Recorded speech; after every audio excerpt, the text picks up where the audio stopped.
Hello and welcome to The View from Here, a show created by students around the world. We look at local stories that have an impact on all of our communities globally. I'm Caitlin Edwards. And I'm Michael Rosa from Toronto Metropolitan University in Canada.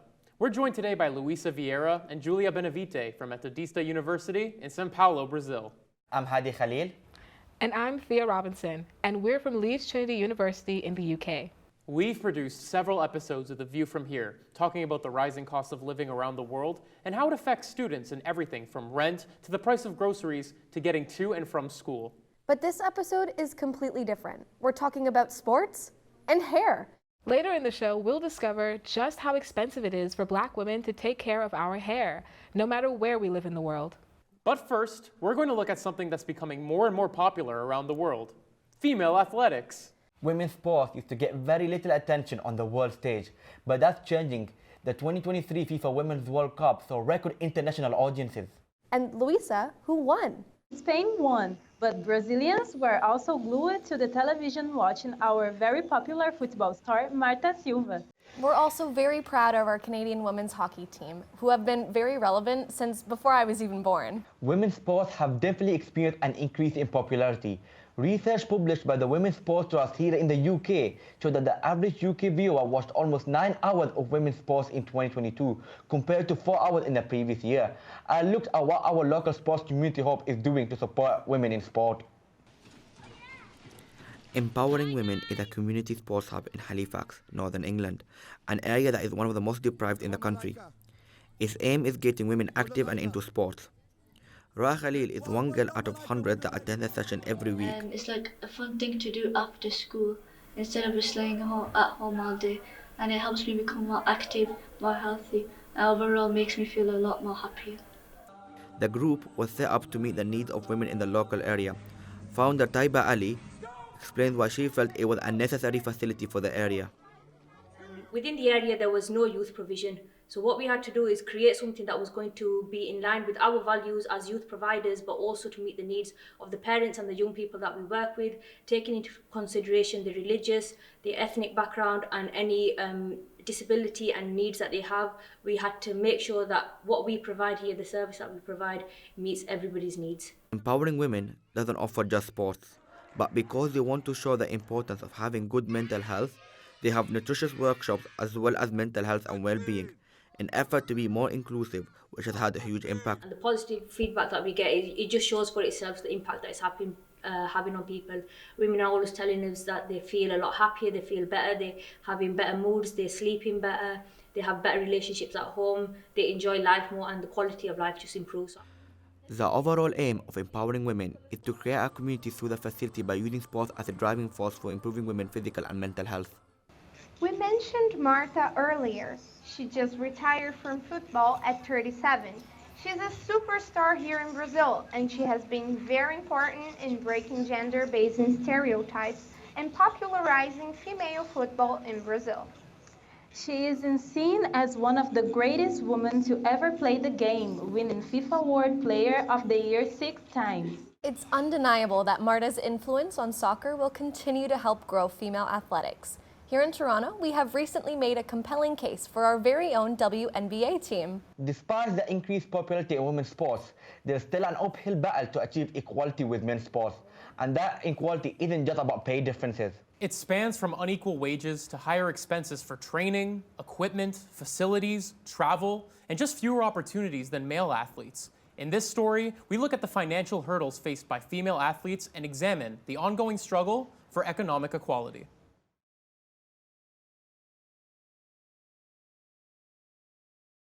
Question number 1. The average North American woman earns 82 cents for every dollar earned by her male counterpart. But what about pro athletes alone?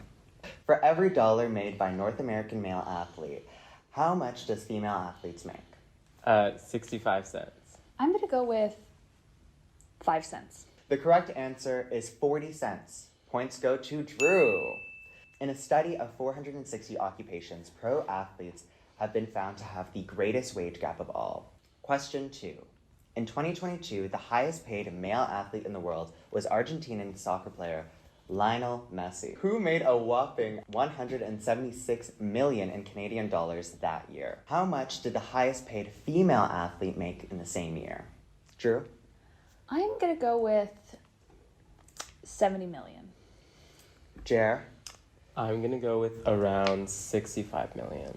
The correct answer is 69 million Canadian, earned by Japanese tennis player Naomi Osaka. Points go to Jer. Let's go into question number 3. What do you think is the investment disparity in media coverage for women's sports compared to men's sports? I would guess around 75%. I would guess 5. The correct answer is 90%. Points go to Jeremiah. 90% of sponsorship dollars go towards male players. Let's zone in more specifically to see how these hurdles affect our female athletes here in Canada. The top paid player on the Toronto Maple Leafs will make $11.64 million in 2023/2024 season. How much will the highest paid player on the professional women's hockey league team, the Toronto Six, make in the same season? I'm pretty sure it's 80,000. I was going to guess around 1.2 million. The points go to Drew. The correct answer is 150,000. The league record-breaking salary of Daryl Watts. Wait, before you say this, this isn't true. This is from the old league, the PHF. So Daryl Watts had this record-breaking contract, and then because the league folded, it was basically voided. So she is playing for the PWHL now, but she has to be on the league maximum salary of 80,000. And the fact that, you guys don't know that just shows how underreported women's sports is anyway. Wow, that's incredibly interesting to learn and incredibly heartbreaking. Thank you, Drew. Going on to our next subject, soccer. Did you know that soccer in Canada has been increasingly more popular? And I think that there's one team to thank, the Canadian women's soccer team. Recently at the 2020 Tokyo Olympics, they even won gold. These women only make about $30,000 per year. Could you believe that? No. That's awful. Guess what the members of the Canadian men's soccer team make in comparison? I'm going to guess 200,000. I am going to guess around 300,000. And the correct answer is 338,000. Points go to Jeremiah.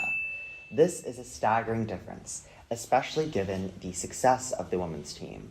Hopefully, we see more changes. Moving away from money, according to the Canadian study on sports participation, teenage girls continue to drop out of sports. Contestants, can you guess what percentage of girls in Canada don't play sports at all? Drew? I'm going to say 50%. Jeremiah? I'm going to say a little higher, around 75%. Unfortunately, the answer is 62% to Drew.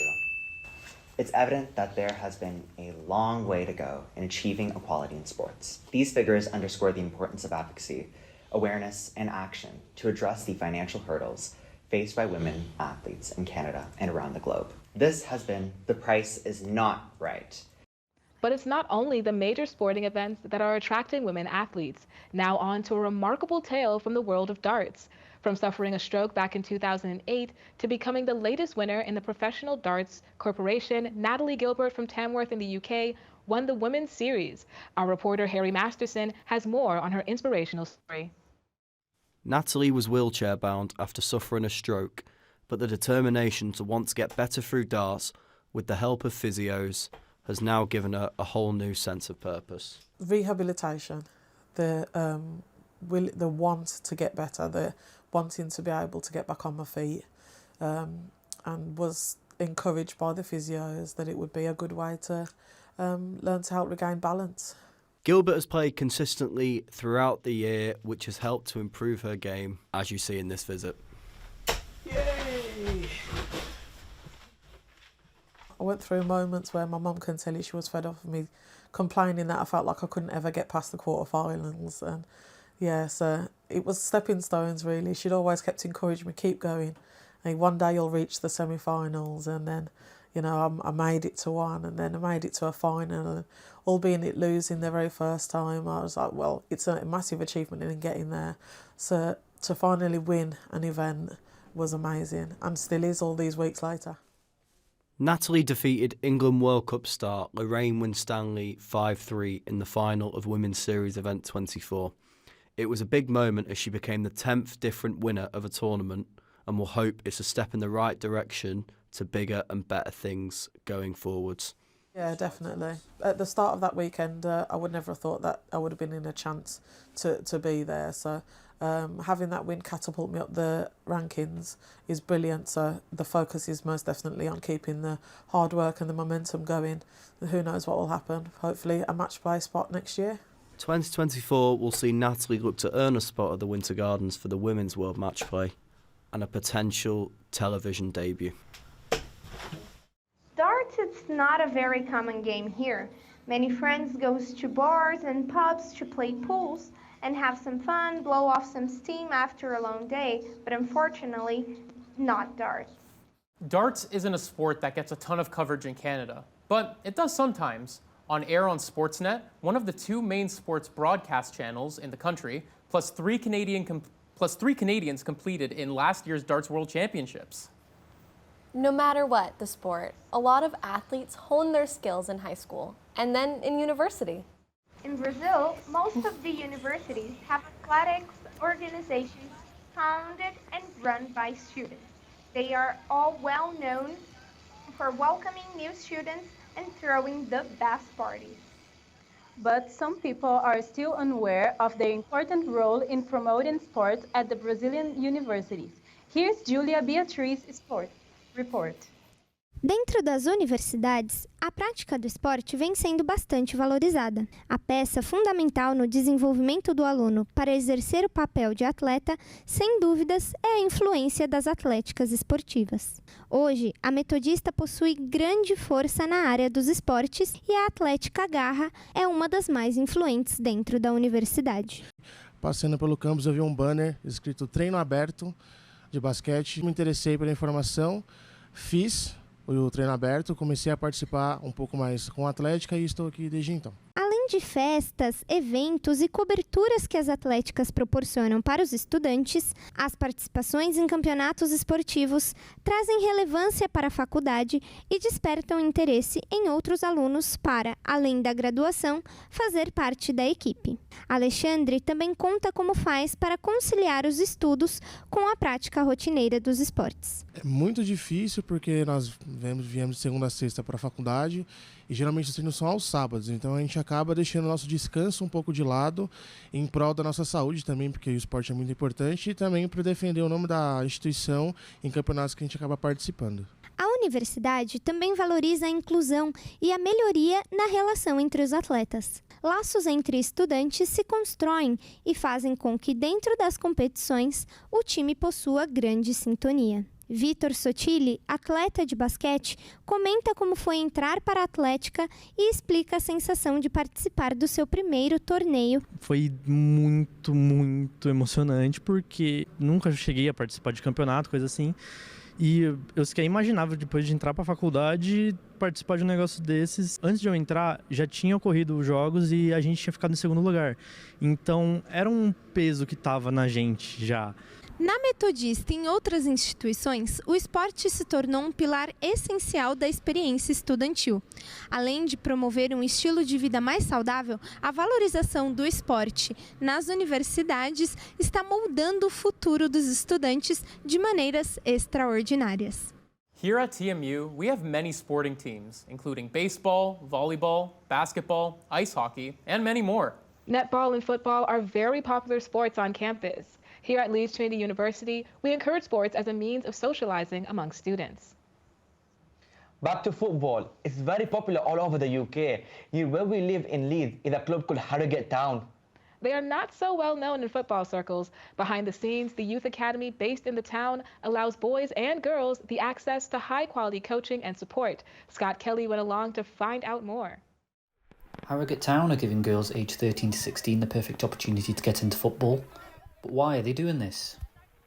It gives children at community a chance to play under the badge of a pro club, a League Two club at that. And that's both girls and boys to get the chance to represent Harrogate Town. It's a huge thing. And both boys and girls create genuine pathways through to reserves and first teams and good playing opportunities for everybody involved. I got the opinions of some of the people who are the heartbeat of these sessions, the girls.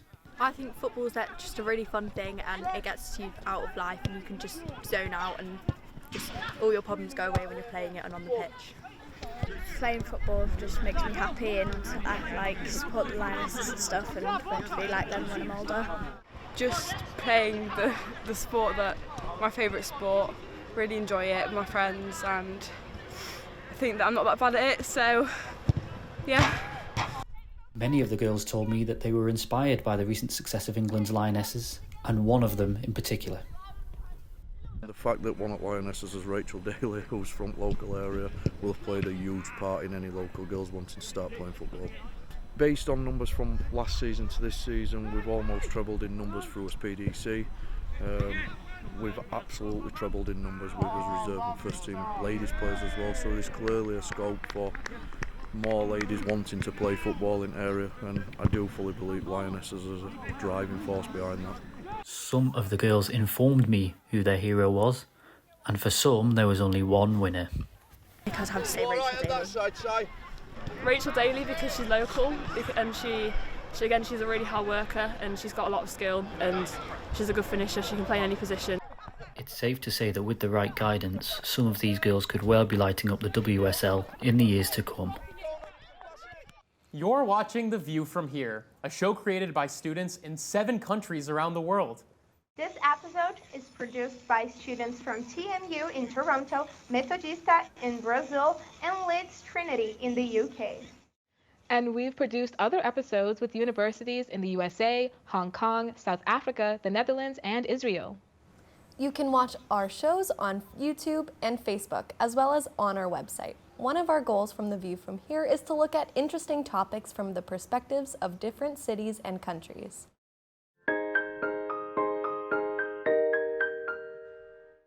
We're switching topics in a big way, from sports to hair.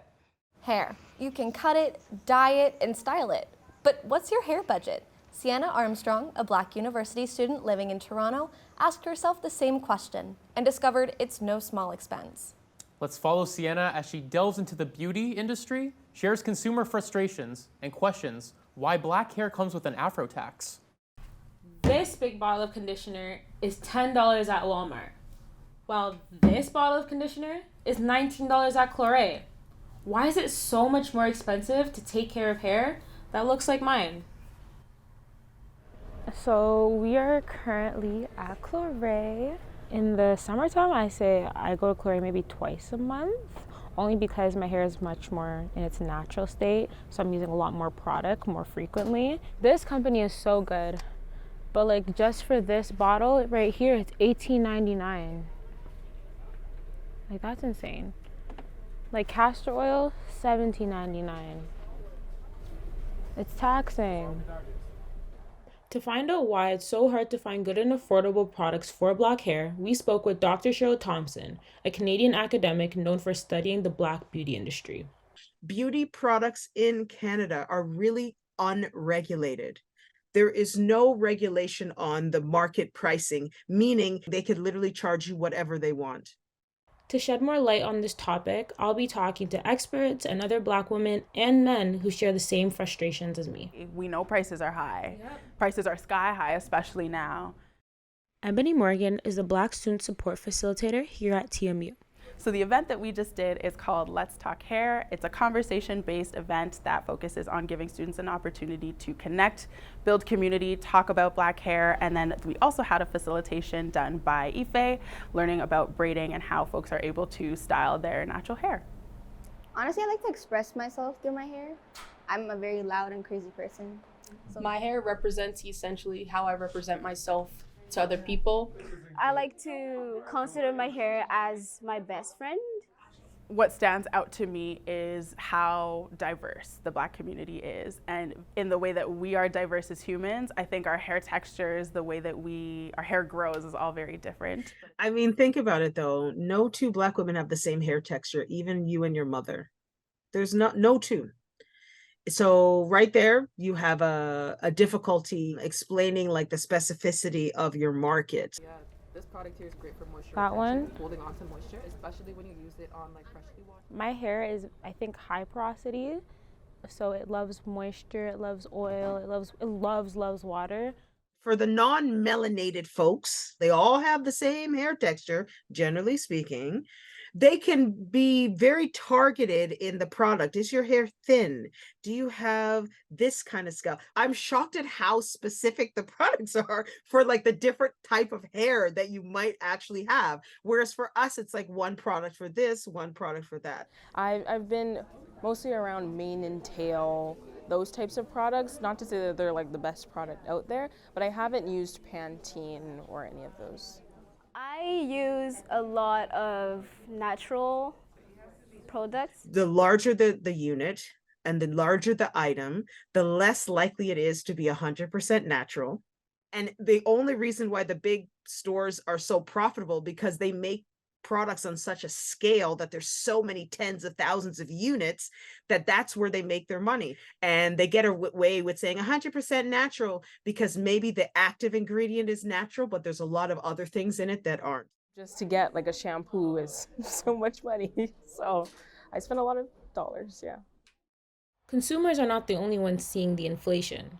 So are retail associates. I've been a little bit surprised seeing brands like Camille Rose in Shoppers. Like, I think it's great that they're including them in the stores, but the prices I'm seeing them at is like ridiculous. Shoppers is really like adding an extra $10 to like our price tags, for example. Really, the beauty industry in Toronto has low-key been monopolized. Like, they're able to get their prices because of certain connections that they have, but because they've monopolized the industry, like those connections are not open to everybody. You know what I mean? And it's hard to put your foot in through that door, especially as a Black woman. The public doesn't know all that stuff. But at the retail level, not to be Debbie Downer, but I'm sort of like, we need to stop wasting our time with expecting Shoppers and the Clores and the BSWs. They're not going to change because they're in a business and they want to make a profit. So what we can do is change ourselves and actually start going direct to supplier. Go direct to people who make it. If I could change one thing, it would be ownership. A lot of the time there's a lot of discrimination and racism faced in those spaces that actually should specifically be for the Black community. And I think ownership would not only pour more funding into our community, elevating more Black businesses, but it would also give, I think, folks who are going into those spaces a sense of comfort. I really want more access for the Black community because our hair type is just as common as straight hair. We just saw Sienna Armstrong's story, and she's joining us now for the next part of the show. Hi, Sienna. Hi, everyone. So you know today's topic. Why is it so important to talk about Black women's hair? Well, I think that Black women's hair is a key part of the way that we express ourselves in the real world. And talking about the expense it takes to just care for it is an important thing. Yeah, definitely What do you think? something. I definitely believe that's something that we need to start acknowledging. And it's a conversation that I think with both of our stories, we almost scratched the surface because there's so much to be covered. When we both did our stories, I can tell that we were both talking about the same topic, but on different extremes. I think the Black woman hair is something that it's difficult in all the countries. And here in Brazil, we have so many problems with that, and everything is so expensive that it's kind of hard for us sometimes. Most definitely. Okay, thank you. And I agree with you, Sienna.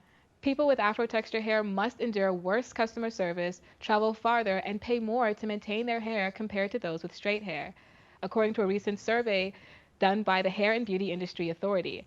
I took a look at the cost of Black hair in the UK and the impact it has on university students in Leeds. Styling the ferocious fro every morning can be time-consuming, and manipulating Afro hair can weaken it over time, so some people opt to get a protective style. Protective styling gives the ends of our hair a break from nasty weather conditions common during this time of year. For a student like me, after paying for rent and food for the month, the question becomes, how am I going to afford to pay for these necessary protective styles? Acquiring these protective styles can be a bit of a challenge if you can't do it yourself. Less than 1% of beauty salons in the UK specialize in Black hair care. Here at Tisha's Hair and Cosmetics, Natisha Bradshaw owns one of 5 salons in the Leeds city centre that cater to Afro hair.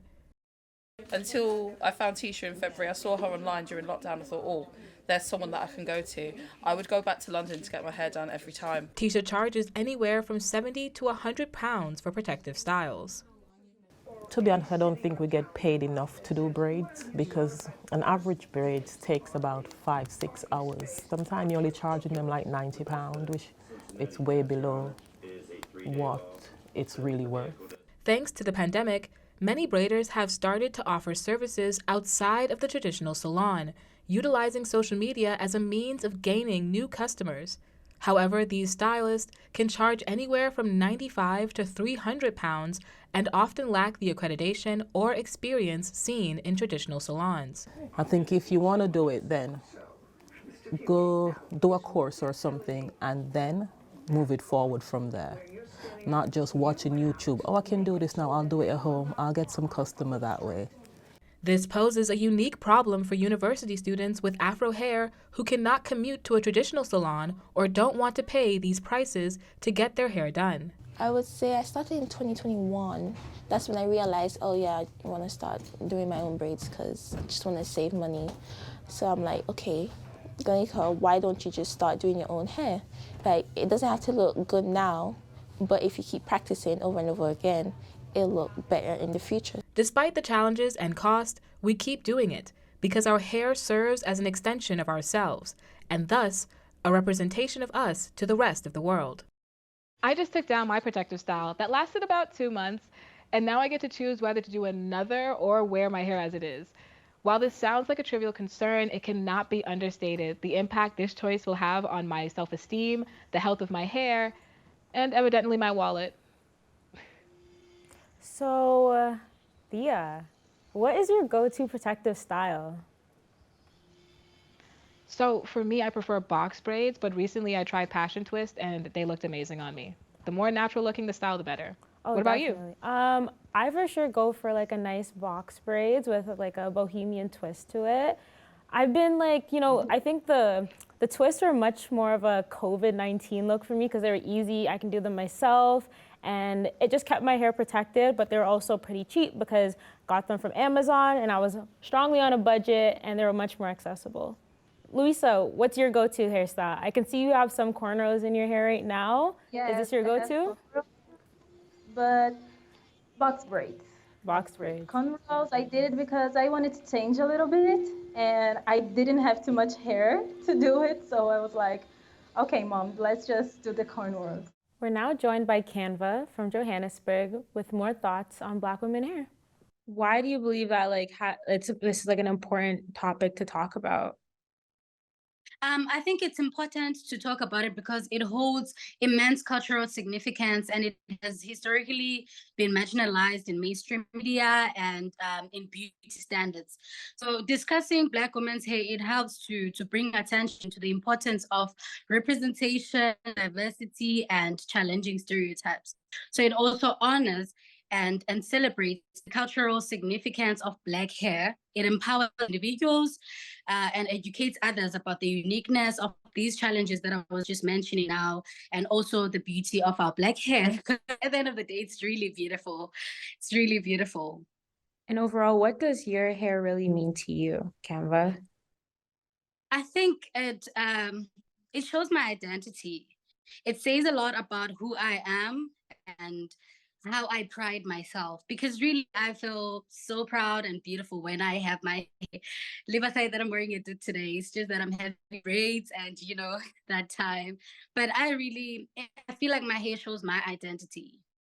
Well, you focus a lot on women's hair in your discussion, Cyan and Thea. Do Black men face the same problems?